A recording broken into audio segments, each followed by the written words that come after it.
అబద్ధపు హామీలు ఇచ్చి అధికారంలోకి వచ్చిన కాంగ్రెస్ పార్టీకి పార్లమెంట్ ఎన్నికలు ప్రజలు బుద్ధి చెప్పడానికి సిద్ధంగా ఉన్నారని బీఆర్ఎస్ భువనగిరి పార్లమెంట్ అభ్యర్థి క్యామ మల్లేష్ అన్నారు.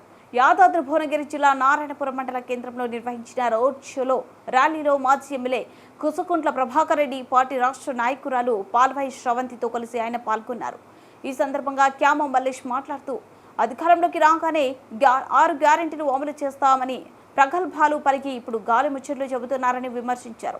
ఎంపీ ఎన్నికల్లో పోటీలో ఉన్న 37 మందిలో ఒక్క కేసు కూడా లేని వ్యక్తిని తానేనని తెలిపారు. అధికారం కోసం పూటకో పార్టీ మార్చే రాజగోపాల్ రెడ్డి రాజకీయ బ్రోకర్ అని ఎద్దేవా చేశారు. రాజగోపాల్ రెడ్డి మంత్రి అవుతాడని పగటి కలలు కంటున్నారని, ఆయన జీవితంలో మంత్రి కాలేరని చెప్పారు.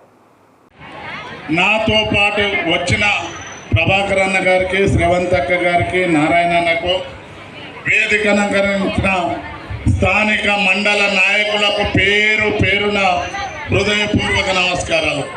అమ్మ, నా పేరు క్యామ మల్లేష. నేను గొల్లకుర్మ కులానికి చెందినవాడిని. నా ఊరు ఇబ్రాహీంపట్నం. ఈనాడు ఈ సద్యోగం చేసేకో బస్సు, మీకెందుకు బస్సులు? మీకు కావాల్సిన అసలు అవసరాలకు ఎవడన్నా వస్తుండా ముందుకు?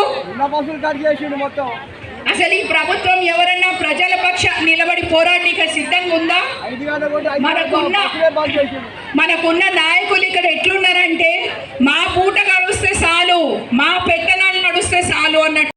ఇవాళ ఆయన ఏం చెప్తుండు, కిరణ్ కుమార్ రెడ్డిని నేనే గెలిపిస్తానని శబ్దం చేసి వచ్చింది. ఎప్పుడు కూడా గెలిచేది ప్రజలు. ఒక వ్యక్తి గెలిపిస్తే గెలిచే వాళ్ళు గారు, ప్రజలు గెలిపిస్తే గెలుస్తారు. ప్రజలదే గెలుపు. మీరు ఎవరిని అనుకుంటే వాళ్ళని గెలిపిస్తారు. మొన్న అనుకున్నారు, ఒక గాలి వచ్చింది, వాళ్ళని గెలిపించారు. ఇప్పుడు కూడా అందరికి అర్థమైపోయింది.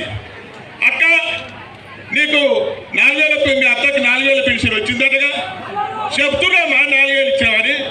ఇచ్చినా? అవును. మీ బిడ్డ పెళ్ళి అయితే కాలేదు.